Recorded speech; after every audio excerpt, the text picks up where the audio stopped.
Mtu anayetuhumiwa kwa rushwa, hata kama yuko kwenye mpira, anakwenda mahakamani.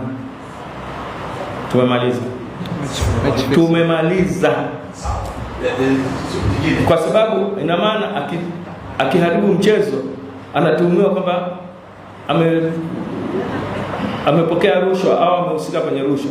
Inatosha hiyo, usiendelee hilo, tuliache, tushalijibu hivi. Tafadhali, tumetoa tahadhari tu hii kwa sababu tayari kumeshaanza maneno na hizi mechi mara nyingi tukinyamazia kuna vitu vinafanyika makusudi. Kwa hiyo tunatoa tahadhari kabisa mapema, atakayefanya makusudi na sisi tutamfanyia makusudi.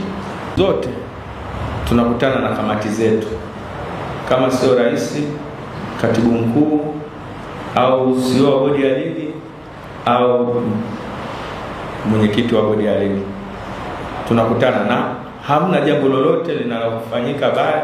Mnaona improvement imefanyika, kwa hiyo tunaona kwamba isipokuwa